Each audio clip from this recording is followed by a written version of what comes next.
Welcome to truth tower. నేను ఆశ. BC రిజర్వేషన్లలో కీలక పరిణామాలు చకచకా జరిగిపోతున్నాయి. 42% రిజర్వేషన్లను అమలు చేసే లోకల్ ఎన్నికలకు వెళ్లాలని కాంగ్రెస్ ప్రభుత్వం పట్టుదలతో ఉన్నట్లుగా కనిపిస్తోంది. దీంతో మొన్న జరిగిన కేబినెట్ మీటింగ్ 42% రిజర్వేషన్లు అమలు చేసేందుకు ఆర్డినెన్స్ ను కూడా ఆమోదించింది. ఆ వెంటనే కాంగ్రెస్ ఆర్డినెన్స్ ముసాయిదాను గవర్నర్ ఆమోదానికి పంపింది. ఈ మేరకు పంచాయతీరాజ్ చట్టం 2018లోని సెక్షన్ 285 సబ్సెక్షన్ ఏ కు సవరణ చేస్తూ ఆర్డినెన్స్ ముసాయిదాను ఇప్పటికే పంచాయతీరాజ్ శాఖ సిద్ధం చేసింది. గవర్నర్ ఆమోదం పొందగానే ఆర్డినెన్స్ నోటిఫికేషన్ వెలువడనుంది. ఆ వెంటనే స్థానిక సంస్థల్లో బీసీలకు 42% రిజర్వేషన్ల ఖరారు కోసం ఇప్పటికే ఉభయ సభలు ఆమోదించిన బిల్లు, కులగణన సర్వే, ఇంపీరియల్ డేటా ప్రకారం రాష్ట్ర ప్రభుత్వం ప్రత్యేక జీవో ఇస్తోంది. రిజర్వేషన్ల ఖరారుకు హైకోర్టు పెట్టిన డెడ్ లైన్ దగ్గర పడుతుండటంతో వీలైనంత త్వరగా ఈ ప్రక్రియ పూర్తి చేయాలని భావిస్తోంది.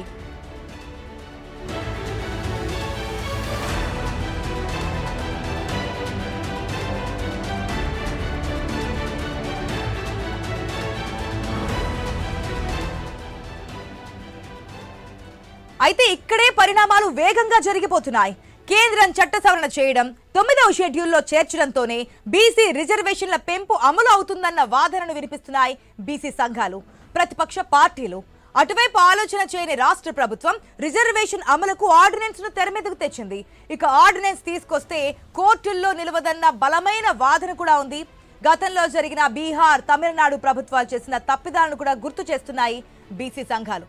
ఎందుకంటే రిజర్వేషన్లు 50%కు మించకూడదని సుప్రీంకోర్టు కటాఫ్ కూడా పెట్టేసింది. దీంతో రాష్ట్ర ప్రభుత్వాలు ఏం చేయాలన్నా కేంద్రం చట్ట సవరణ చేయాల్సి ఉంది. తమిళనాడులో బీసీలకు 40% రిజర్వేషన్ పెంచుతూ అప్పటి సీఎం జయలలిత తీసుకున్న నిర్ణయంపై ఇంకా సుప్రీంకోర్టులో కేసు నడుస్తోంది. బీహార్లో కూడా నితీష్ సర్కార్ తీసుకొచ్చిన చట్టాన్ని కొట్టేస్తూ సుప్రీంకోర్టు షాక్ ఇచ్చింది. పలు రాష్ట్రాల్లో పలు అధికారిక పార్టీలు చేసినటువంటి ప్రయత్నాల్లో మొదట్లోనే చెక్ పడింది. అటు తమిళనాడు కానీ బీహార్ కానీ ఇంతవరకు 9వ షెడ్యూల్లో రిజర్వేషన్ల పెంపు అంశాన్ని చేర్చడంలో సక్సెస్ సాధించలేదు. కేవలం ఆయా రాష్ట్రాల్లో ఉన్న రాజకీయ లబ్ధి కోసమే నిర్ణయాలు తీసుకుంటారన్న విమర్శలు కూడా వస్తున్నాయి. ఇప్పుడు కూడా కాంగ్రెస్ అదే బాటలో నడుస్తుందే అన్న అనుమానాలు కూడా కలుగుతున్నాయి. సాధ్యం కాని ఆర్డినెన్స్ తీసుకొచ్చి బీసీలను మరొక మారు మోసం చేసేందుకే ఇదంతా నడుస్తుందని బీసీ సంఘాల నుంచి ఆరోపణలు వస్తున్నాయి.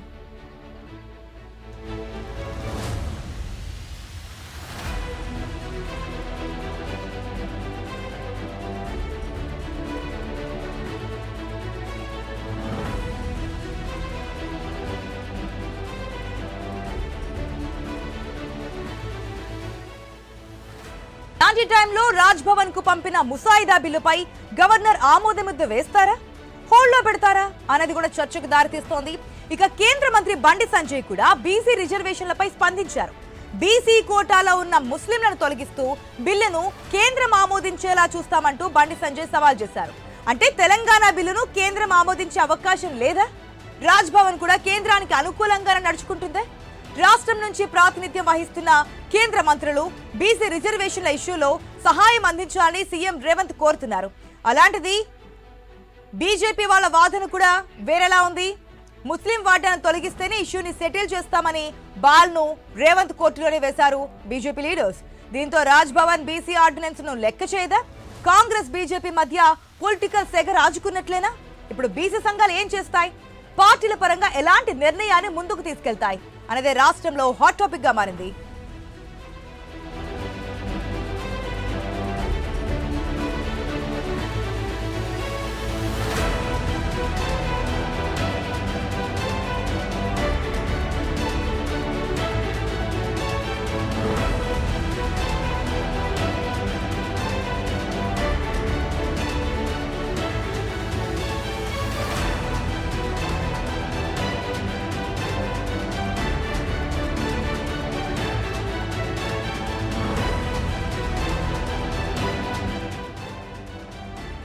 బీసీ రిజర్వేషన్లలో కీలక పరిణామాలు చకచకా జరిగిపోతున్నాయి.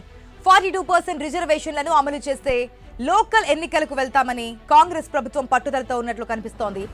అయితే మొన్న జరిగిన కేబినెట్ మీటింగ్ లో 42% రిజర్వేషన్లు అమలు చేసేందుకు కూడా ఆర్డినెన్స్ ఆమోదించింది. ఆ వెంటనే కాంగ్రెస్ ఆర్డినెన్స్ ముసాయిదాను గవర్నర్ ఆమోదానికి కూడా పంపించింది.